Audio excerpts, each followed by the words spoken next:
வணக்கம் டீச்சர்ஸ், எல்லாரும் நல்லா இருக்கீங்கன்னு நினைக்கிறேன். நானுமே ரொம்பவுமே நல்லா இருக்கேங்க. நம்மளோட சேனலை தொடர்ந்து பார்த்துட்டு வர எல்லாருக்கும் ரொம்பவுமே நன்றிங்க. இன்னைக்கு சோஷியல் சயின்ஸ்ல ப்ரீவியஸ் இயர் கொஸ்டின் டிஸ்கஷன் தாங்க பார்க்க போறோம்.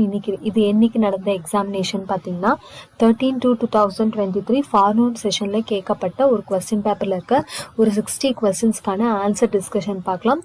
அதே மாதிரி சில கொஸ்டின்ஸ்க்கான எக்ஸ்பிளனேஷனும் நான் கொடுத்துருக்கேன். கண்டிப்பாக இந்த வீடியோ ரிவிஷன் பர்பஸ்க்கு உங்களுக்கு யூஸ்ஃபுல்லாக இருக்குங்க. அது மட்டும் இல்லாமல் நம்ம ஃபைனல் ரிவிஷனுக்காக சோஷியல், இங்கிலீஷ், தமிழ் எல்லாமே வீடியோஸ் போட்டுட்ருக்கோம். பார்க்கணுன்னு நினைக்கிறவங்க நம்ம சேனலை கொஞ்சம் சப்ஸ்கிரைப் பண்ணிவிட்டு நம்மளோட பிளேலிஸ்ட் செக் பண்ணி பாருங்கள். ஏன்னா நான் உங்களுக்காக ஒரு கொஸ்டினுக்குமே எக்ஸ்பிளனேஷன்லேருந்து எல்லாமே தேடி தாங்க போட்டுட்ருக்கேன். ஸோ என்ன மோட்டிவேட் பண்ணுறதுக்காக கொஞ்சம் சப்ஸ்கிரைப் பண்ணிவிட்டு பாருங்கள், சரிங்களா?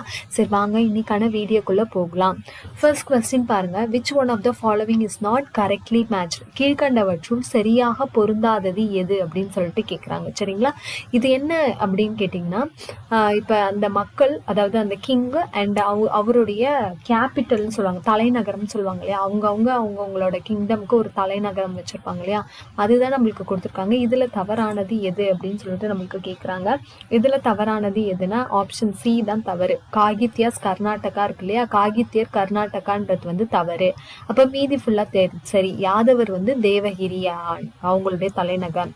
அதே மாதிரி ஒய்சாலஸ் அவங்களுக்கு துவார சமுத்திரம். அடுத்து கீழே பார்த்தீங்கன்னா பாண்டியர்களுக்கு எது அவங்களுடைய தலைநகரம்னா மதுரை. ஓகேங்களா? பாண்டியாஸ்க்கு மதுரை. ஆனால் காகித்யாஸ்க்கு மட்டும் கர்நாடகா கிடையாதுன்னு சொல்லிட்டு சொல்றாங்க. அப்போ இவங்களுடைய இது என்ன? காகித்தியர்களுடைய தலைநகரம் எதுனா வாராங்கல். சரிங்களா? வாராங்கல். இதை ஞாபகம் வச்சுக்கோங்க. ஏன்னா இதை கூட அடுத்து ஒரு கொஸ்டினா நம்மளுக்கு கேட்கலாம். ஓகேங்களா? வாராங்கல் இதுதான் காகித்தியர்களுடைய தலைநகரம். அடுத்த கொஸ்டின் பார்க்கலாம். Who was developed the concept of skepticism and believed in the pursuit of knowledge through experience? கீழ்கண்டவர்களில் ஐயுருவாதம் என்ற சிந்தனையை மேம்படுத்தி அனுபவங்களின் மூலமே அறிவை தேட முடியும் என நம்பியவர் யார் அப்படின்னு சொல்லிட்டு கேட்குறாங்க.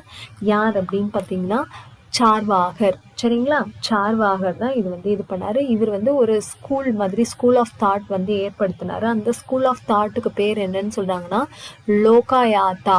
சரிங்களா? லோகாயாத்தா இதுதான் அவருடைய ஸ்கூல் ஆஃப் தாட் அப்படின்னு சொல்லிட்டு சொல்றாங்க. இவர் என்ன சொல்றாருன்னா, அனுபவங்கள் மூலியம் தான் நம்ம கற்றுக்க முடியும் அப்படின்றத பெரிதும் நம்புற ஒருத்தவர். அடுத்த கொஸ்டின் நம்ம பார்க்கலாம். The Confederation of Indian Industry was founded in the year. இந்திய தொழில்துறை கூட்டமைப்பு எந்த வருஷம் ஏற்படுத்தப்பட்டது அப்படின்னு சொல்லிட்டு நம்மளுக்கு கேட்குறாங்க.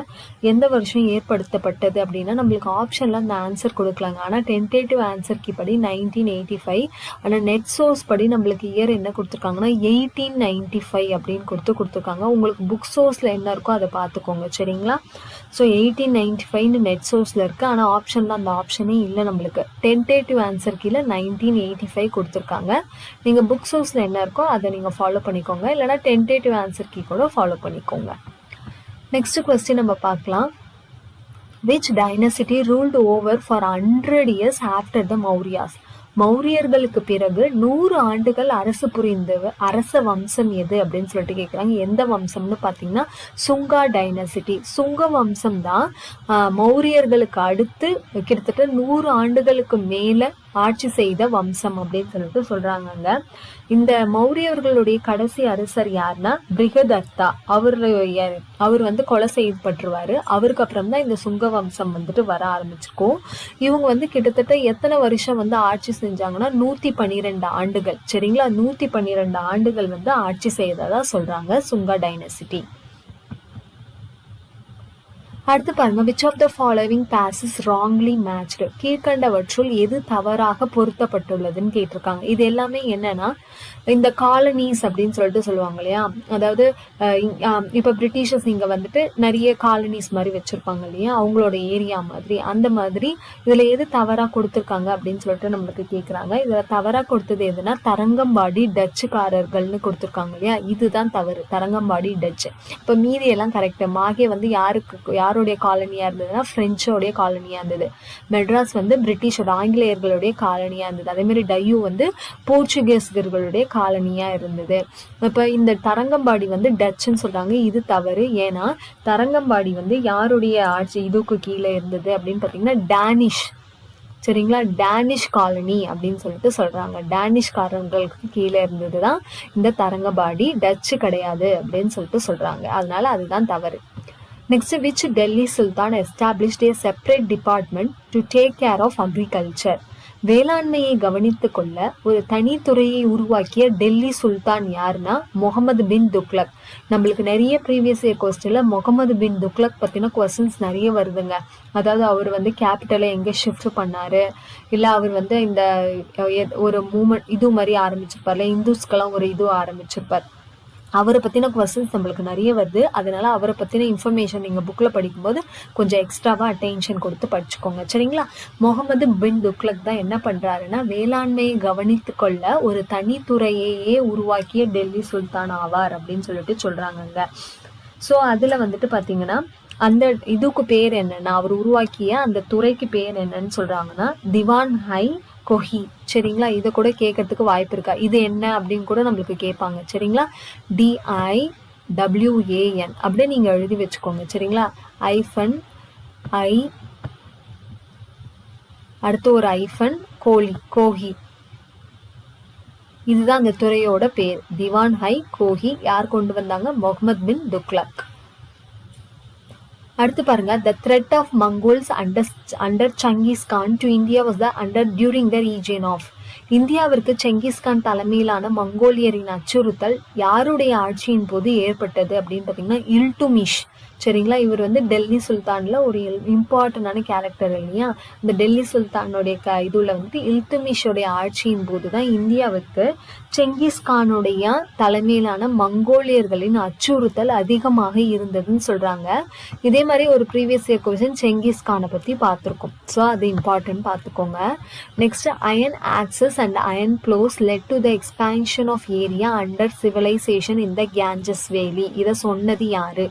கங்கை வடிநீர் பகுதியில் நிலப்பரப்பு வெகுவாக விரிவடைய இரும்பு கோடாரிகளும் இரும்பு கலப்பைகளும் வழிவகுத்தன அப்படின்னு சொன்னவர் யாரு அப்படின்னு சொல்லிட்டு கேக்குறாங்க. அப்படி சொன்னவர் யாருன்னு பாத்தீங்கன்னா RS சர்மா. அவருடைய புத்தகத்துல இதை சொல்லியிருக்காரு. சரிங்களா. RS சர்மா வந்து சொல்லியிருக்காரு.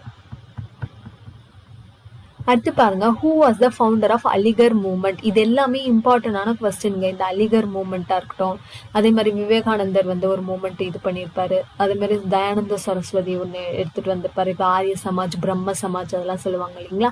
ஸோ இந்த மாதிரி மூவ்மெண்ட்டு, சமாஜ் இதெல்லாம் எப்போ துவங்கப்பட்டது, யாரால் துவங்கப்பட்டது, அதோடைய மோட்டிவ் என்ன, அந்த மாதிரியான விஷயங்கள் எல்லாமே தெரிஞ்சு வச்சுக்கோங்க. ரொம்பவுமே இம்பார்ட்டன்ட். இப்போ ஈஸியான கொஸ்டின் இதெல்லாம். Who was the founder of Aligarh movement? Aligarh இயக்கத்தை ஏற்படுத்தியவர் யாருன்னா சையத் அகமது கான்.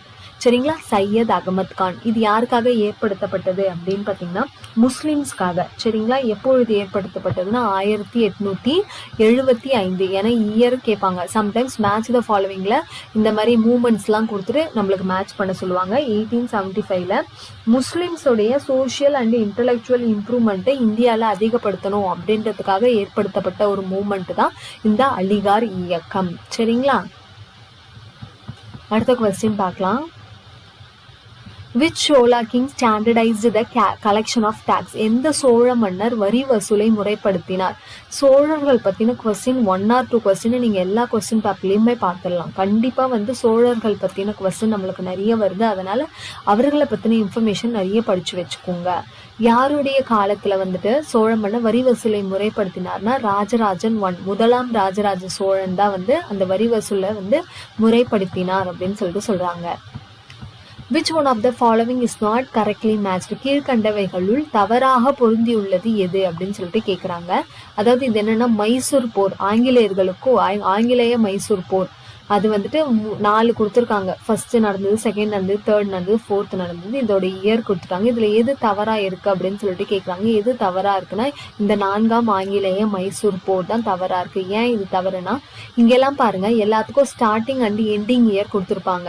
எல்லாத்துலேயுமே ஸ்டார்டிங் அண்ட் எண்டிங் இயர் கொடுத்துருப்பாங்க. ஆனால் இந்த 4th ஆங்கிலோ மைசூர் மார்க் வந்து ஸ்டார்டிங் டேட் இயர் மட்டும்தான் கொடுத்துருப்பாங்க. எண்டிங் டேட்டே கொடுக்கல. எண்டிங் டேட் என்னன்னா 1799. இதனாலதான் இது தவறுன்னு சொல்றாங்க. 1798 ஆரம்பிச்சு 1799 இது முடிஞ்சிருக்கும். இந்த எண்டிங் இயர் கொடுக்கல, அதனாலதான் இது தவறான ஒன்று. அப்ப இந்த மீதி 3மே நீங்க பார்த்து வச்சுக்கோங்க, ரொம்பவுமே இம்பார்ட்டன்ட்ங்க. நீங்க தனியா கூட எடுத்து எழுதி வச்சுக்கோங்க. ஒவ்வொரு ஆங்கிலோ மைசூர் வாரும் எந்த இயர்ல இருந்து எந்த இயர் வரைக்கும் நடந்தது, யாருக்கும் நடந்தது, அதுல ஏதாவது ட்ரிட்டி இருக்கா, இதெல்லாம் பார்த்து வச்சுக்கோங்க. Dash is an Arabic word meaning generation or centuries. Dash அரேபிய சொல், இதற்கு தலைமுறைகள் அல்லது நூற்றாண்டுகள் என்பது பொருள் அப்படின்னு பார்த்தீங்கன்னா தபக்கத். ஓகேங்களா, இந்த ஒரு சொல்லுக்கான ஒரு பொருள் தான் இது. ஒரு அரேபிய சொல், அதை ஞாபகம் வச்சுக்கோங்க. இப்படி கூட கேட்பாங்க, இந்த வார்த்தையை கொடுத்துட்டு இது எந்த வார்த்தை, எந்த நாட்டு வார்த்தை, அந்த மாதிரியும் நம்மளுக்கு கேட்கறதுக்கான வாய்ப்புகள் இருக்கு. தலைமுறைகள் எல்லாம் நூற்றாண்டுகள் அப்படின்ற அர்த்தம் அது சொல்றாங்க. Next, which act declared female infanticide was illegal. பெண் சிசு கொலை சட்ட விரோதமானது என அறிவித்த சட்ட விதி எது அப்படின்னு சொல்லிட்டு கேட்குறாங்க. எந்த விதின்னு பார்த்தீங்கன்னா பெங்கால் ரெகுலேஷன் ஆக்ட் ஆஃப், இந்த இது பார்த்துக்கோங்க 15/8. இது என்ன 15 இது ரோமன்ல எனக்கு என்னன்னு தெரியல. 1804. ஓகேங்களா, இந்த பெங்கால் ரெகுலேஷன் ஆக்ட் ஒரு 2 தடவை நடந்துக்கும். 1804, அதுக்கு முன்னாடி பார்த்தீங்கன்னா 1795. இது 2 வருஷத்துலுமே இதை பத்தி சொல்லியிருப்பாங்க. அதாவது பெண் சிசு கொலை பண்ணக்கூடாது, இது ஒரு சட்டவிரோதமான செயல்னு சொல்லிட்டு இந்த வங்காள ஒழுங்கு நடைமுறை சட்டம் 1795 சொல்லியிருப்பாங்க, 1804 சொல்லியிருப்பாங்க. 2 வருஷத்தையும் ஞாபகப்படுத்தி வச்சுக்கோங்க. நெக்ஸ்ட் கொஸ்டின் பார்க்கலாம். The flight of Muhammad from Mecca in dash is called Hijra in Arabic. மெக்காவை விட்டு முகமது நபி வெளியேறிய எந்த வருஷம் அவர் வெளியேறினாருன்னு கேட்குறாங்க. அதை அரபு மொழியில என்னன்னு சொல்றாங்கன்னா இஜிரா அப்படின்னு சொல்லிட்டு சொல்றாங்க. ஸோ இதுலயே 2 கொஸ்டின் இருக்கு பாருங்க. முதல் அவர் எந்த ஆண்டு வெளியேறினாரு அப்படின்னு சொல்லிட்டு நம்மளுக்கு கேட்குறாங்க இல்லையா. எந்த ஆண்டு வெளியேறினார்னா 622. ஓகேங்களா, 622 AD அவர் வெளியேறாரு. இதுல இன்னொரு கொஸ்டின் என்னன்னா, இந்த இஜிரா அப்படின்றதுக்கான மீனிங் என்ன அப்படின்னு சொல்லிட்டு கூட நம்மளுக்கு ஒரு கொஸ்டினா நம்மளுக்கு கேட்கலாம். இஜிரா அப்படின்னா என்னன்னா மைக்ரேஷன் ஆர் ஃபிளைட் அப்படின்னு அர்த்தம். மைக்ரேஷன் என்ன, ஒரு இடத்த விட்டு இன்னொரு இடத்துக்கு போயிடுறது, அதுதான் மைக்ரேஷன் சொல்லுவாங்க, இல்லை ஃபிளைட். ஓகேங்களா, இந்த இஜிராக்கு இதுதான் பொருள். இதுவும் ஒரு அரபிக் சொல் அப்படின்னு சொல்லிட்டு சொல்றாங்க. இதுலயே ஒரு 2 கொஸ்டின் நம்ம பார்த்திருக்கோம். சரிங்களா, அடுத்த கொஸ்டின் பார்க்கலாம் பாருங்க. Find out the correct statement. சரியான கூற்றினை தேர்ந்தெடுக்கவும். இப்போ இது எல்லாமே என்னன்னா கிருஷ்ணதேவராயர் ஆட்சி புரிந்த காலகட்டம் தான் கொடுத்துருக்காங்க. எதுல இருந்து எது வரைக்கும் அவர் ஆட்சி செய்தாரு அப்படின்னு சொல்லிட்டு நம்மளுக்கு கேட்டிருக்காங்க. இதுல சரியானது எதுனா கிருஷ்ணதேவராயர் 1509 இருந்து 1529 வரைக்கும் ஆட்சி செய்திருக்கார் அப்படின்றது தான். இன்னும் இவரை பத்தி இன்ஃபர்மேஷன் என்னன்னா, இவர் ஒரு விஜயநகர பேரரசை ஆட்சி செய்த ஒரு மன்னர் அப்படின்னு சொல்லிட்டு சொல்லலாம். இவருடைய காலகட்டத்தை கோல்டன் ஏஜ் ஃபார் எம்பையர் அப்படின்னு சொல்லிட்டு சொல்றாங்க. அது மட்டும் இல்லாம இவர் துளுவ வம்சத்தை சார்ந்த 3வது ரூலர் அப்படின்னு சொல்லிட்டு சொல்றாங்க. துளுவர் டைனாசிட்டியோட 3rd ரூலர். இது எல்லாமே கிருஷ்ணதேவராயரை பற்றின எக்ஸ்ட்ரா இன்ஃபர்மேஷன். அடுத்து பாருங்க. Martin Luther listed out dash points and pasted them on the church of door of Wittenberg. Martin Luther dash குறிப்புகளை பட்டியலிட்டு விட்டன்பர்க் தேவாலயத்தின் கதவு மீது ஒட்டினார் அப்படின்னு சொல்லிட்டு கேட்குறாங்க. கிட்டத்தட்ட எத்தனை அப்படின்னு பார்த்தீங்கன்னா 95 குறிப்புகளை. சரிங்களா, 95 குறிப்புகளை அவர் அந்த சர்ச்சில், எந்த சர்ச் அப்படின்னு சொல்லிட்டு சொல்றாங்கன்னா கத்தோலிக் சர்ச் அப்படின்னு சொல்லிட்டு சொல்றாங்க. இங்க வெறும் தேவாலயம்னு கொடுத்துருக்காங்க இல்லையா, இந்த கத்தோலிக் தேவாலயத்துல அவர் அதெல்லாம் ஒட்டுறாருன்னு சொல்லிட்டு சொல்றாங்க. அது எந்த வருடம் அப்படின்னும் கேட்பாங்க. எந்த வருடம்னா 1517. ஓகேங்களா, 1517. நெக்ஸ்ட் கொஸ்டின் பார்க்கலாம்.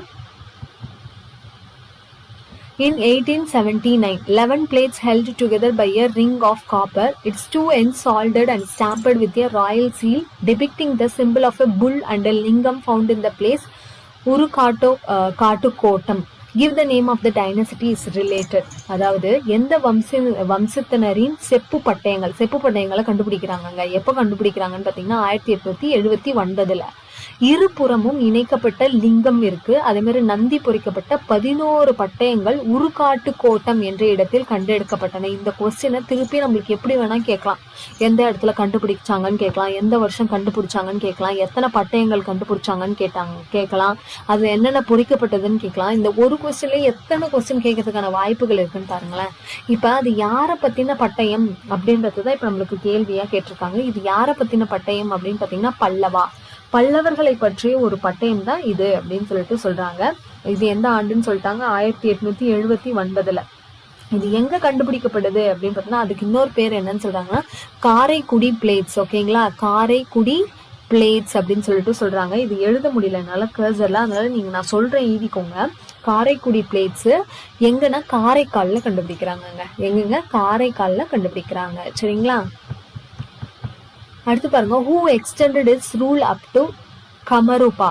யார் தனது ஆட்சியை காமரூபம் வரை விரிவுபடுத்தியது அப்படின்னு சொல்லிட்டு கேக்குறாங்க. பாலா அரசராகிய தேவபாலா. சரிங்களா, தேவபாலா தான் வந்துட்டு அதை வந்துட்டு இது பண்றாருன்னு சொல்லிட்டு சொல்றாங்க.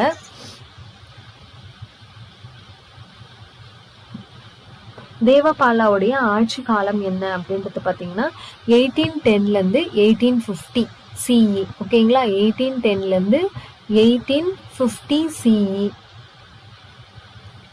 1810 இருந்து 1850 CE வரைக்கும். இந்த இடத்து கேள்விப்பட்ட மாதிரியே இல்லையேன்னு சொல்றீங்க. இப்ப இருக்கிற மாடர்ன் அசாம தான் அந்த காலத்துல காமரூபம் அப்படின்னு கூப்பிட்டதா சொல்றாங்க. அடுத்த கொஸ்டின் பார்க்கலாம்.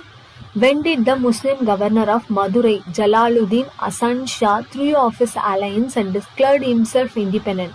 மதுரையை ஆட்சி செய்த ஜலாலுதீன் ஆசன் ஷா டெல்லி சுல்தானுக்கு கட்டுப்படாமல் டேஷ் ஆண்டு மதுரை அரசராக தன்னை அறிவித்து கொண்டார் அப்படின்னு சொல்லிட்டு கேக்குறாங்க.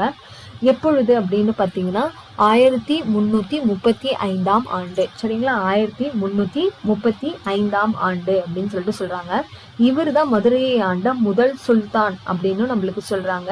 இவர் வந்து டெல்லி சுல்தான்ல தான் இருப்பாரு. ஆனா அவரை தன்னைத்தானே விடுவிச்சு தனியா ஒரு சுதந்திர நாடை ஆண்டணும்னு சொல்லிட்டு அவர் வந்து இந்த மதுரை சுல்தானா மாறிடுவாரு அப்படின்னு சொல்லிட்டு சொல்றாங்க.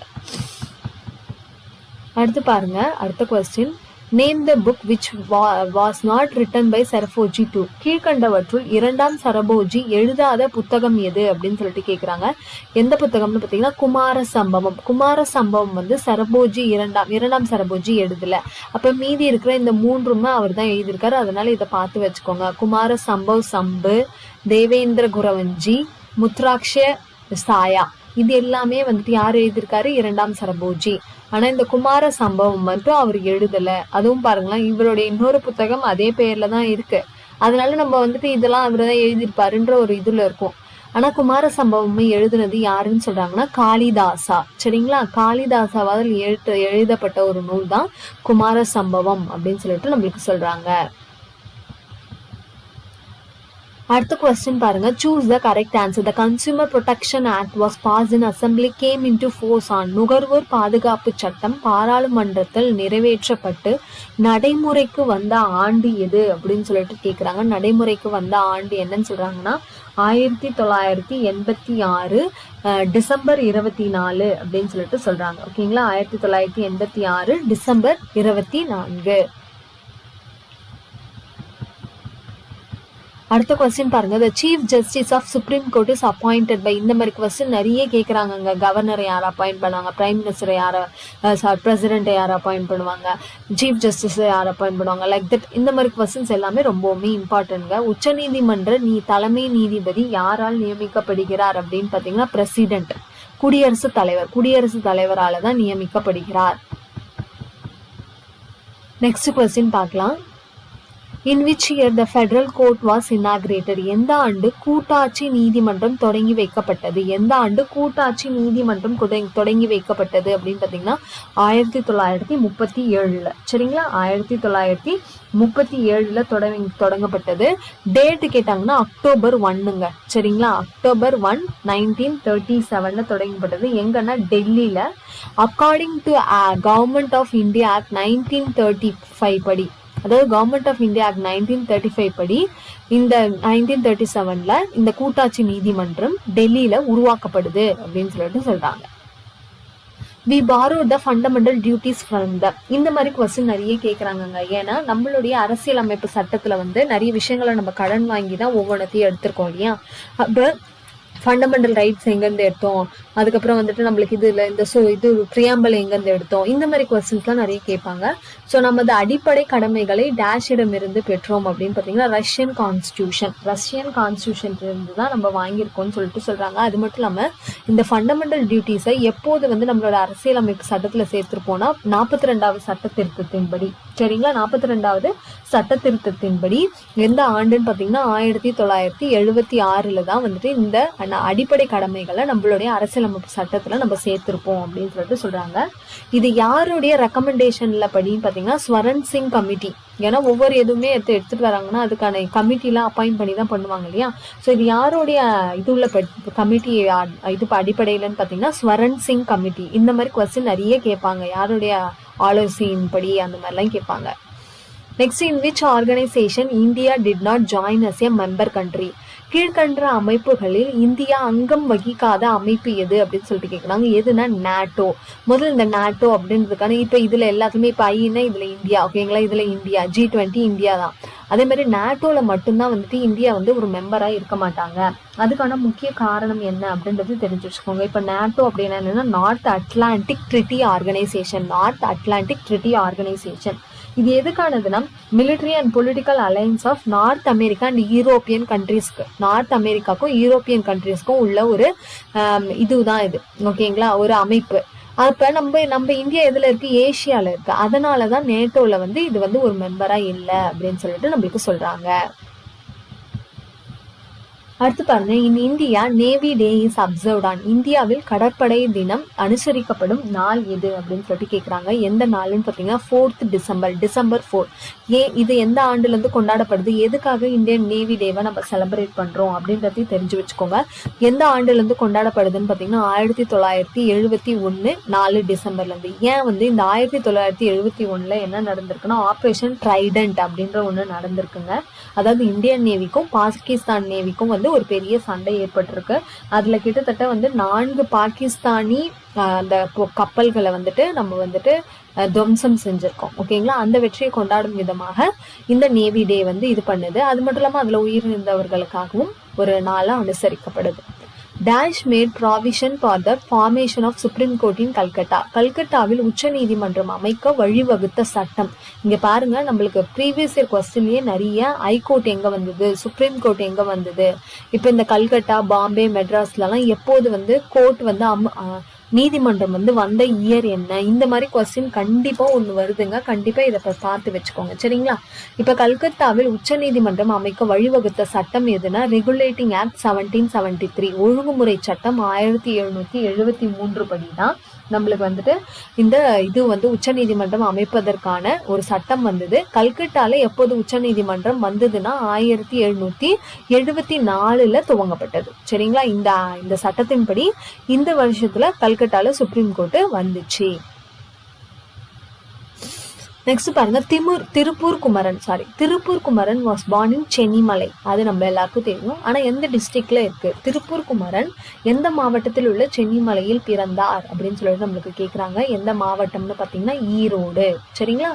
ஈரோடு மாவட்டத்தில் உள்ள சென்னிமலையில் பிறந்தவர் தான் நம்மளுடைய Tiruppur Kumaran. The 73rd and 74th Constitutional Amendment Acts was enacted during the year in. 73வது மற்றும் 74வது அரசியலமைப்பு சட்ட திருத்தங்கள் நடைமுறைக்கு வந்த ஆண்டு எது அப்படின்னு சொல்லிட்டு கேட்குறாங்க. எந்த ஆண்டுன்னு பார்த்தீங்கன்னா 1992 ஆண்டுல தான் 73rd and 74th அரசியலமைப்பு சட்ட திருத்தங்கள் கொண்டு வரப்பட்டது அப்படின்னு சொல்லிட்டு சொல்றாங்க. இதோடைய முக்கியமான வேலை என்னன்னா லோக்கல் செல்ஃப் கவர்மெண்ட், அதாவது இந்த பஞ்சாயத்து, முனிசிபாலிட்டி, இது எல்லாத்தையுமே இன்ஸ்டிடியூஷன் பண்றதுதான் இதோடைய முக்கியமான சட்ட திருத்தத்துல கொண்டு வந்ததாக சொல்றாங்கங்க. அதாவது முனிசிபாலிட்டிஸ் அண்ட் பஞ்சாயத்தெல்லாம் கரெக்டா நடக்குதா அப்படின்றதுக்கான ஒரு அரசியலமைப்பு சட்ட திருத்தம். How many subjects are there in the concurrent list? அரசியலமைப்பில் பொது பட்டியலில் எத்தனை துறைகள் உள்ளன அப்படின்னு கேட்குறாங்க. எத்தனை துறைகள் இப்போது இருக்கு அப்படின்னு பார்த்தீங்கன்னா 52 துறைகள் இருக்கிறதா சொல்றாங்க. ஆனா இது வந்து இந்த கன்கரண்ட் லிஸ்ட் வந்து எத்தனாவது ஷெட்யூல்ல வரும்னா 7th ஷெட்யூல்ல வருங்க. ஆனா முதல்ல நம்ம அரசியலமைப்பு சட்டம் எழுதும் போது எவ்வளவு இருந்ததுன்னா 47 துறைகள் வந்து பொதுப்பட்டியல்ல இருந்தது. இப்போ இந்த ஸ்டேட்டு கிட்ட இருந்து 5 வாங்கி 52 பொதுப்பட்டியல்ல மாறி இருக்கு அப்படின்னு சொல்லிட்டு சொல்றாங்க. அடுத்த question, the government of India has decided to stop the launching of 5-year plans and it was replaced by. இப்போ இந்த 5-year பிளான் என்னன்னு சொல்லுவோம், பிளானிங் கமிஷன் சொல்லிட்டு சொல்லுவோம் இல்லையா. இதை யார் கொண்டு வந்தாங்க, ஜவஹர்லால் நேரு கொண்டு வந்தாங்க. எந்த வருஷம் கொண்டு வந்தாங்க, 1950. அதுலதான் வந்து ஃபர்ஸ்ட் இந்த பிளானிங் கமிஷன் திட்டக்குழு வந்து கொண்டு வந்தாங்க. ஆனா இப்ப இந்த திட்டுக்குழுவை மாத்தி வேற ஒரு இது வந்து இந்திய அரசு 5 திட்டங்களை நிறுத்திவிட்டு அதற்கு பதிலாக ஆரம்பிக்கப்பட்டது எதுனா இந்த நிதி ஆயோக். ஓகேங்களா, இதோடைய தலைவர் யாருன்னா நம்மளோட பிரைம் மினிஸ்டர். ஸோ நிதி ஆயோக் தான் வந்துட்டு இதுக்கப்புறம் கொண்டு வந்தது அப்படின்னு சொல்லிட்டு சொல்றாங்க. இது எப்போது கொண்டு வரப்பட்டது, அதாவது நிதி ஆயோக்குடைய அப்ரிவேஷன் என்ன பாருங்க, national institution for transforming India. இது எப்போது ஆரம்பிக்கப்பட்டது அப்படின்னு கேட்டாங்கன்னா ஜான் 1, ஓகேங்களா, ஜான் 1 2015. ஓகேங்களா, ஜான் 1 2015 தான் இந்த நிதி ஆயோக் கொண்டு வரப்பட்டது. The extent of and nature of migration basically determined by the இடர்பெயர்வின் வடிவங்கள் எதன் அடிப்படையில் நிர்ணயம் செய்யப்படுகிறது அப்படின்னு பார்த்தீங்கன்னா type and scale of development, வளர்ச்சி வீதம் மற்றும் அதன் அளவுகோல் அடிப்படையில் கொண்டு வரப்படுது அப்படின்னு சொல்லிட்டு சொல்றாங்க. இது என்னன்னு சொல்றாங்கன்னா மொபிலிட்டி டிரான்சிஷன் தியரின்னு சொல்றாங்க. ஓகேங்களா, mobility transition theory. Next, Dash is one of the greatest and most influential economists of mid-20th century. யார் வந்து 20ஆம் நூற்றாண்டில் பொருளாதாரத்தில் மிகப்பெரிய தாக்கத்தை ஏற்படுத்திய பொருளியல் அறிஞர் அப்படின்னு சொல்லிட்டு கேட்குறாங்க. யார் அவரு அப்படின்னு பார்த்தீங்கன்னா ஆப்ஷன் டியில் இருக்கிறார் பாருங்க, அவர் தான் கீன்ஸ். ஓகேங்களா, கீன்ஸ் இவர் தான் வந்து 20ஆம் நூற்றாண்டில் பொருளாதாரத்தில் மிகப்பெரிய தாக்கத்தை ஏற்படுத்திய பொருளியல் அறிஞர் அப்படின்னு சொல்லிட்டு சொல்றாங்க. இவர் வந்துட்டு இவரோட full name John Maynard Keynes. இவருடைய தியரிக்கு என்ன பேர்னா கீனிஸின் எக்கனாமிக் தியரி அப்படின்ற ஒரு தியரியை அவர் உருவாக்கியிருக்காரு. Next, tax can be shifted to others. ஒரு வரி அதன் சுமையை மற்றவர்களுக்கு மாற்ற முடியும். அது என்ன மாதிரியான வரி அப்படின்னு பார்த்தீங்கன்னா மறைமுக வரி. ஏன்னா நேர்முக வரியெல்லாம் வந்து நம்மளால இந்த மாதிரி ஷிஃப்ட் பண்ண முடியாது. மறைமுக வரியை தான் நம்மளால என்ன பண்ண முடியும் அப்படின்னு சொல்றாங்கன்னா ஷிஃப்ட் பண்ண முடியும்னு சொல்றாங்க. அந்த ப்ராசஸ்க்கு பேர் என்னன்னா டாக்ஸ் ஷிஃப்டிங். ஓகேங்களா, டாக்ஸ் ஷிஃப்டிங். அடுத்து பாருங்க, Dunkel draft approved and signed. Dunkel வரைவு எந்த ஆண்டு ஒப்புதல் அளிக்கப்பட்டது அப்படின்னு சொல்லிட்டு கேட்குறாங்க. எந்த ஆண்டு ஒப்புதல் அளிக்கப்பட்டதுன்னா ஏப்ரல் 15, 1994. சரிங்களா, ஏப்ரல் 15, 1994 இந்தியாவில் இவர் கொண்டு வந்த ஒரு திட்டம் தான். ஓகேங்களா, ஒரு டிராஃப்ட் தான். யார் கொண்டு வந்ததுன்னு பார்த்தீங்கன்னா இவரோட ஃபுல் நேம் ஆர்த்தர் டங்கல். இவர் வந்து ஒரு ஒப்புதல் திட்டம் கொண்டு வந்தாரு. அது இந்தியா வந்து ஏப்ரல் 15, 1994 அக்செப்ட் பண்ணிக்குச்சுன்னு சொல்றாங்க. The Food Corporation of India purchases dash and dash from the farmers in states where there is surplus production.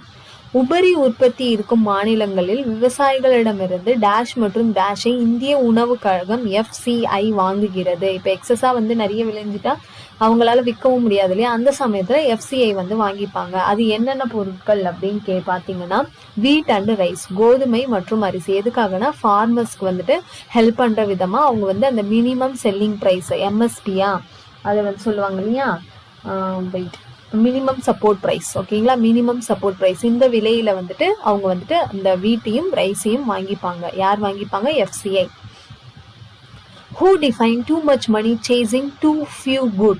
குறைந்த அளவு பண்டங்களை அதிக அளவு பணம் துரத்தும் நிலை என்ற இலக்கணம் யாருடையது அப்படின்னு கேட்குறாங்க. யாருன்னா கோல்பர்ன். இவர் தான் வந்துட்டு இந்த பணவீக்கம் பத்தின ஒரு டெஃபினிஷனை இதை சொல்லியிருக்காரு. இன்ஃப்ளேஷன் அப்படின்னு இங்கிலீஷ்ல சொல்லுவாங்க. பணவீக்கத்துக்கு ஒரு டெஃபினிஷனா அவர் வந்து இந்த குறைந்த அளவு பண்டங்களை அதிக அளவு பணம் துரத்தும் நிலை இப்போது ஏற்பட்டுள்ளது என்ற மாதிரி இலக்கணம் வந்து கொடுத்திருக்காரு. யாரு? Colburn. The government of Tamil Nadu's policy for dash guides the state's long-term multi-sectoral strategy for eliminating malnutrition. Dash என்ற தமிழ்நாட்டின் கொள்கை ஊட்டச்சத்து குறைபாட்டை அகற்றுவதற்காக மாநிலத்தின் நீண்டகால பலதுறை கொள்கைகளை செயல்படுத்துகிறது அப்படின்னு சொல்லிட்டு கேட்குறாங்க. எதுனா மால் நியூட்ரிஷன் ஃப்ரீ தமிழ்நாடு, ஊட்டச்சத்து குறைபாடு இல்லாத தமிழ்நாடு. இதில் தான் நம்மளோட எம்ஜிஆர் காமராஜர் இது பண்ண திட்டமாக இருக்கட்டும், எம்ஜிஆர் கொண்டு வந்த திட்டமாக இருக்கட்டும், இப்போ சீஃப் மினிஸ்டர் பிரேக்ஃபாஸ்ட் ஸ்கீம்னு கொண்டு வந்திருக்காருல, இது எல்லாமே இதுக்குள்ளே தான் வரும் அப்படின்னு சொல்லிட்டு சொல்கிறாங்க. Next is question 129. Find the rightly matched one அப்படின்னு சொல்லிட்டு கேட்குறாங்க. அதாவது இது என்னன்னு பார்த்தீங்கன்னா கிழக்கு தொடர்ச்சி மலையில் உள்ள சிகரங்கள் அதனுடைய உயரம் அப்படின்னு சொல்லிட்டு நம்மளுக்கு கொடுத்துருக்காங்க. இதில் வந்து கரெக்டாக மேட்ச் பண்ணது எது அப்படின்னு சொல்லிட்டு நம்மளுக்கு என்ன கொடுத்துருக்காங்கன்னா உருக்மலை 34 மீட்டர் அப்படின்னு சொல்லிட்டு கொடுத்துருக்காங்க. ஆனா என்னோட நெட் ஆன்சர் படி இதுல இருக்கிறது எல்லாமே தவறா தான் சொல்லியிருக்காங்க. ஆனா புக் ஆன்சரை நீங்க ஃபாலோ பண்ணிக்கோங்க சரிங்களா. இந்த உருகமலை இது வந்துட்டு 1034 மீட்டர் உயரம் உள்ளது அப்படின்னு சொல்லிட்டு நம்மளுக்கு சொல்றாங்க சரிங்களா. அது வந்து நீங்க பார்த்து வச்சுக்கோங்க. இது எல்லாமே வந்துட்டு எங்கெங்க இருக்கு, இந்த வலசமலை அப்படின்றது வந்து சேவராயன் ஹில்ஸோடைய ஒரு பகுதி தான், சேலம் கிட்ட இருக்கு அப்படின்னு சொல்லிட்டு சொல்றாங்க. அதே மாதிரி இந்த முகநூர் வந்து கிட்டத்தட்ட 1000 மீட்டர் தான் இருக்குன்னு சொல்றாங்க. ஆனா இங்க 1500 கொடுத்துருக்காங்க. அதே மாதிரி இந்த குட்டி ராயன் இருக்காங்க இல்லையா, இவரு வந்து எவ்வளவு இதுல இருக்காருன்னா 823 மீட்டர்ல இருக்காரு. இந்த உருகுமலை மட்டும்தான் கரெக்டா இருக்கு அப்படின்ற மாதிரி சொல்லியிருக்காங்க. நீங்க பாத்துக்கோங்க. நெக்ஸ்ட் கொஸ்டின் பாருங்க. Identify the right statement from the following. கீழ்கண்டவற்றுள் எது சரியான வாக்கியம் என்பதை கண்டறிக அப்படின்னு சொல்லிட்டு கேட்குறாங்க. எது சரியான வாக்கியம்னா இதுதான். அதாவது ஆண்கள் பெண்களை விட அதிக அளவில் நீரில் மூழ்குதல் ஆபத்திற்கு உள்ளாகுகிறார்கள். Males are at greater risk of drowning than females. அதாவது இப்போ ஒரு ஸ்விம்மிங் போறாங்க அப்படின்னா அதுக்கு வந்துட்டு மெயினா வந்துட்டு நிறைய ஆண்கள் இறக்குறாங்க. அதுக்கு முக்கியமான காரணம் நிறைய சொல்றாங்க. ஒன்று ட்ரிங்க் பண்ணிட்டு அவங்க ஸ்விம் பண்ணலாம், இந்த மாதிரியான ரீசன்ஸ் நிறைய சொல்றாங்க. இப்போ இதை வந்து நீங்க படிச்சுதான் தெரிஞ்சுக்கணும்னு இல்லை, மீதி எல்லாமே படிச்சு பாருங்களேன். Swimming alone is not a risky பிஹேவியர்னு கொடுத்துருக்காங்க. தனியாக நீந்துதல் ஆபத்தானது அல்ல அப்படின்றாங்க. ஆனா அது ஆபத்தானது தானே. தனியா நீந்துனீங்கன்னா நம்மளுக்கு என்ன நடந்தாலும் யாரும் பார்க்க போறது கிடையாது, அப்ப அது ஆபத்தானது, அப்ப இது தவறு ஓகேங்களா. Drinking alcohol before swimming will never be risky. நீந்துவதற்கு முன்பு மது அருந்துவது ஆபத்தானது அல்லன்னு சொல்றாங்க. அது ஆபத்தானது, ஏன்னா நம்ம ட்ரிங்க் பண்ணிட்டோம்னா எந்த நிலைமையில இருக்கோன்னே தெரிய முடியாது, அப்ப நம்ம எப்படி ஸ்விம் பண்ண முடியும். அதே மாதிரி நான் estimated annual death occur by drowning. நீரில் மூழ்குவதால் வருடத்திற்கு இவ்வளவு பேர் இறக்குறார்கள் சொல்றாங்க. இது தவறானது ஒன்று. அப்ப சரியானது வந்து ஃபர்ஸ்ட் ஒன் மட்டும் தான் அப்படின்னு சொல்லிட்டு சொல்றாங்க. நெக்ஸ்ட் பாருங்க. The gradual transformation of snow into granular ice is called. பனிக்கட்டிகள் பனி துகள்களாக உருமாறும் நில தோற்றம். அந்த தோற்றத்துக்கு பேர் என்னன்னு சொல்றாங்கன்னா ஃபர்ன். ஓகேங்களா. அந்த தோற்றத்துக்கு பேர் என்னன்னு சொல்றாங்கன்னா ஃபர்னிஃபிகேஷனும் ஃபுல்லா சொல்லுவாங்க. இறுகிய பனிமணிகள் அந்த ப்ராசஸ்க்கு பேர். ஓகேங்களா, இறுகிய பனிமணிகள். அடுத்த கொஸ்டின் பாருங்க. Which one of the following is incorrect. இப்ப கீழே கொடுத்ததுல வந்து எது வந்து இன்கரெக்ட் அப்படின்னு சொல்லிட்டு, எது வந்து சரியானது அல்ல அப்படின்னு சொல்லிட்டு கேக்குறாங்க. பாந்தசாலாசா அப்படின்றது ஒரு பெருங்கடல், பாஞ்சியா அப்படின்றது ஒரு நிலப்பகுதி, அதே மாதிரி லாரேசியா அப்படின்றது யுரேஷியாவும் வட அமெரிக்காவும் இருக்கிற ஒரு ஒன்றா கூடுற இடம் தான் லாரேஷியா. இப்ப இந்த கோந்துவானா இருக்கு இல்லையா, இது வந்து ஆப்பிரிக்கா, அண்டார்டிகா, இந்தியா ஐக்கிய நாடுன்னு சொல்றாங்க. இது வந்து தவறான ஒன்று. காரணம் என்னன்னா கோந்துவானால ஆப்பிரிக்கா, அண்டார்டிகா, இந்தியா வந்து வரும். ஆனா இந்த யூகே வந்துட்டு அதுல வரவே வராது. அதனால இது வந்து தவறான ஒன்று. மீதி எல்லாமே சரி அப்படின்னு சொல்றாங்க. Next, dash represent the actual height of tall structure like a tall building, pillar, bridges or any object of permanent nature. Dash என்பது நிரந்தரமாக காணப்படும் உயரமான கட்டிடம், தூண், பாலம் போன்ற இடங்களின் உண்மையான உயரத்தை குறிப்பதாகும். அதுக்கு பேர் என்னன்னா பெஞ்ச் மார்க். ஓகேங்களா, பெஞ்ச் மார்க். அடுத்த கொஸ்டின் பாருங்க. The prime meridian is the center of time zone existing between. பிரதான தீர்க்க ரேகை காலமண்டலத்தின் மையப்பகுதி இவைகளுக்கு இடையில் காணப்படும். எதுக்குன்னா 7.5 டிகிரி கிழக்கு மற்றும் 7.5 டிகிரி மேற்கு. நெக்ஸ்ட் கொஸ்டின் பார்க்கலாம். The major passes in the Himachal Pradesh. Himachal பிரதேசத்தில் உள்ள முக்கிய கணவாய்கள் எதுனா ஜோஷிலா மற்றும் சிப்லா. ஓகேங்களா, ஜோஷிலா மற்றும் சிப்லா. Next question பாருங்க. If the summit of the Eret is roughly inclined, it gives rise to pyramidal peaks which are known as. செங்குத்து முகடுகளின் மேல் பகுதி சற்று கீழ் நோக்கி அமைந்து பிரமிட் வடிவ சிகரங்கள் உருவாகுவதை டேஷ் என்கிறோம் சொல்லிட்டு கேக்குறாங்க. அதுக்கு பேர் என்ன அப்படின்னு சொல்லிட்டு கேக்குறாங்க. அந்த செங்குத்தான பிரமிடுகளுக்கு பேர் என்னன்னா ஹார்ன், கொம்பு. சரிங்களா, ஹார்ன், கொம்பு. அடுத்த கொஸ்டின் பாருங்க. which one of the following is not the characteristic of least developed country. பின்வருவனவற்றில் எது மிகவும் பின்தங்கிய நாடுகளின் பண்பு அல்ல அப்படின்னா அதிக எழுத்தறிவு விகிதம், ஐ லிட்ரஸி ரேட். ஒருவேளை ஐ லிட்ரஸி ரேட்டா இருந்ததுன்னா பின்தங்கிய நாடுகள் அப்படின்னு சொல்ல மாட்டாங்க இல்லையா. அப்ப பின்தங்கிய நாடுகளின் பண்பு இல்லாதது எதுன்னா ஐ literacy rate.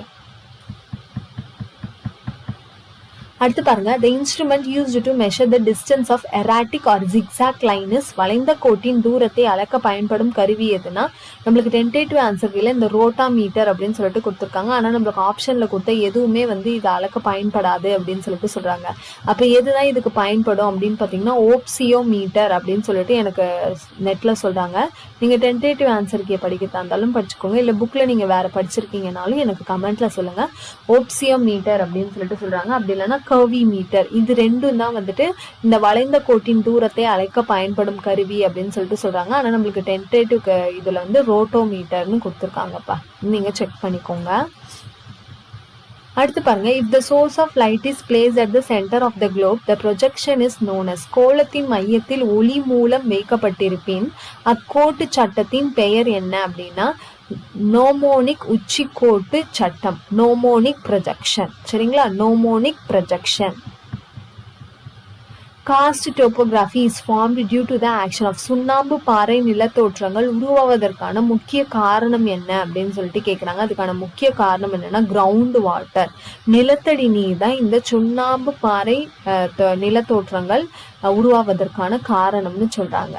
Try northerly wind across central Africa is known as. மத்திய ஆப்பிரிக்காவின் குறுக்கே வடக்கிலிருந்து வீசும் வறண்ட காற்றின் பெயர் என்னன்னா ஹர்மட்டான். சரிங்களா, அந்த காற்றுக்கு பேர் என்னன்னா ஹர்மட்டான். இதே மாதிரி லூ அப்படின்ற ஒரு கொஸ்டினும் நம்மளுக்கு வந்திருக்கும். அடுத்து பாருங்க, match the following and right the correct answer. அதாவது செயற்கைக்கோள்களுடைய பெயரையும் அது எந்த நாட்டில் வந்து இருக்கு அப்படின்ற இதுவுமே நம்மளுக்கு கொடுத்துருக்காங்க. ஸோ இதுக்கான ஆன்சர் என்ன அப்படின்றத நம்ம பார்த்துலாமா. இதுக்கான ஆன்சர் என்னன்னா ஆப்ஷன் பி, அதாவது ஜிபிஎஸ் அப்படின்றது வந்துட்டு எங்க இருக்குன்னா அமெரிக்கா ஐக்கிய நாடுகள். அடுத்து BEIDOU இது வந்து சைனா அப்படின்னு சொல்றாங்க. அடுத்து பார்த்தீங்கன்னா குளோனாஸ் வந்து எந்த நாட்டுடையதுன்னா ரஷ்யா. அடுத்து கெலீலியோ அப்படின்றது வந்து ஐரோப்பிய கூட்டமைப்பு. ஸோ சேட்டிலைட் எந்த நாட்டுடைய இதுவா இருக்கு அப்படின்றது தான் கொடுத்துருக்காங்க.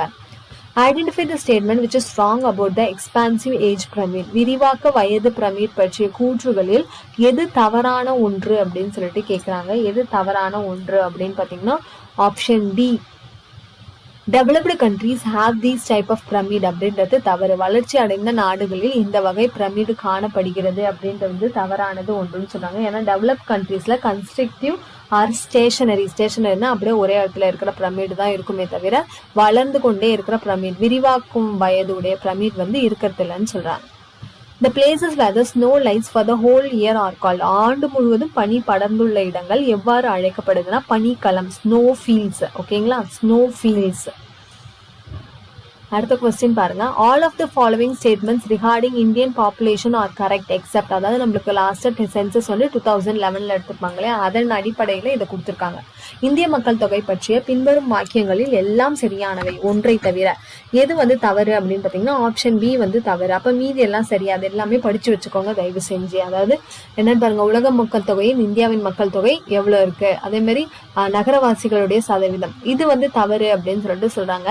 ஏன் இது வந்து தவறு அப்படின்னு சொல்லிட்டு பாத்தீங்கன்னா இந்தியாவின் மக்கள் அடர்த்தி சதுர கிலோமீட்டருக்கு 350 பேர் அப்படின்னு கொடுத்துருக்காங்க. 350 பேர் கிடையாது, 382 பேர். இதுதான் சரி. இங்க 350 பேர் கொடுத்துருக்காங்க, அதனால இது தவறான ஒன்று. நான்காவது பாருங்க, மக்கள் தொகையில் உலக அளவில் இந்தியா 2ஆம் இடம் வகிக்கிறது. அது தெரியும், ஃபர்ஸ்ட் வந்து சைனா இருக்கு இல்லையா. அடுத்து world's largest producer of gold. எந்த நாட்டில் கோல்டு அதிகமாக ப்ரொடியூஸ் ஆகுது? சுகரு, ஆயில் ஃபீல்ட்ஸ், இது எல்லாமே கேட்குற ஒரு கொஸ்டின். உலகின் அதிக அளவில் தங்கத்தை உற்பத்தி செய்யும் நாடு எதுனா சீனா. அடுத்த ரெண்டு தெரிஞ்சுக்கோங்க, செகண்ட் பிளேஸ்ல ரஷ்யா இருக்கு, தேர்ட் பிளேஸ்ல ஆஸ்திரேலியா இருக்கு. ஓகேங்களா, சைனா, ரஷ்யா, ஆஸ்திரேலியா. அடுத்து பாருங்க, which landforms rise to pyramidal peaks. இது வந்து நம்ம கொஸ்டின் பேப்பர்ல 2வது தடவையா கேட்கிற ஒரு கொஸ்டின். ஹார்ன்ஸ், கொம்பு. பிரமிடு வடிவ சிகரங்கள் உருவாக்கும் நில தோற்றம் எதுனா கொம்பு, ஹார்ன். ஓகேங்களா. அடுத்து பாருங்க, which current influences the extension of Sahara desert. Sahara பாலைவனத்தின் விரிவாக்கத்தில் தாக்கத்தை ஏற்படுத்தும் கடல் நீரோட்டம் எது அப்படின்னு பாத்தீங்கன்னா கேனரி நீரோட்டம், கேனரிஸ் கரண்ட். அடுத்து அசர்ஷன் அண்ட் ரீசன் கொடுத்திருக்காங்க. manganese is used for making iron and steel and serves as basic raw material for alloying. Nearly 10 kg of manganese is required for manufacturing 1 ton of steel. Manganese இரும்பு, எஃகு மற்றும் உலோக கலவை உற்பத்திக்கு முக்கியமான மூலப்பொருளாகும். 1 ton இரும்பு எஃகு உற்பத்தி செய்ய 10 கிலோ மாங்கனீஸ் தேவைப்படுகிறது. கூற்று காரணம் இரண்டும் சரி, காரணம் கூற்றை விளக்குகிறது, ரெண்டுமே சரின்னு சொல்லிட்டு சொல்றாங்க. Coming to the last question, Sunda Deep near Java is the deepest part of this ocean. Java தீவு அருகில் காணப்படும் சுண்டா ஆழ்கடல் பள்ளம் எந்த பெருங்கடலின் ஆழமான பகுதியாகும் அப்படின்னு கேட்கறாங்க. இந்த மாதிரி ஒவ்வொரு ஓஷனுக்குமே நம்மளுக்கு வந்துட்டு ஒரு பள்ளம் இருக்கும், ஆழ்கடம் பள்ளத்துடைய பேரு, அது தெரிஞ்சு வச்சுக்கோங்க சரிங்களா. ஏன்னா கண்டிப்பா இதை பத்தி கேட்பாங்க. இது வந்து எந்த கடலுடையதுன்னு பாத்தீங்கன்னா இந்திய பெருங்கடல், இந்தியன் ஓஷன்ல காணப்படுதுதான் இந்த ஜாவா தீவு அருகில் உள்ள இந்த சுண்டா ஆழ்கடல் பள்ளம் சரிங்களா. ஸோ டீச்சர்ஸ் இந்த வீடியோ உங்களுக்கு யூஸ்ஃபுல்லா இருக்கும் நம்புறேன். இந்த வீடியோ ரிலேட்டடா ஏதாவது டவுட்ஸோ இல்லை உங்களுக்கு ஏதாவது சஜஷன் இருந்தாலும் என்னோட கமெண்ட் செக்ஷன்ல நீங்க தெரிவிக்கலாம். அது மட்டும் இல்லாம நம்ம வந்து இங்கிலீஷ்க்கு இம்பார்ட்டன்ட் டாபிக்ஸ் வீடியோ போட்டுட்டு இருக்கோம் அண்ட் சோஷியலுக்கு எம்சிக்யூ வீடியோஸ் போட்டுட்டு இருக்கோம். பார்க்கணும்னு நினைக்கிறவங்க நம்ம பிளேலிஸ்ட் செக் பண்ணி பார்த்துக்கோங்க. அதே மாதிரி நம்மளோட சேனல் கொஞ்சம் சப்ஸ்கிரைப் பண்ணிக்கோங்க ஓகேங்களா. ஸோ நம்மளோட வீடியோஸ் பிடிச்சிருந்ததுக்கு ஃபுல்லாக பார்த்ததுக்கு ரொம்பவுமே நன்றிங்க. தேங்க்யூ.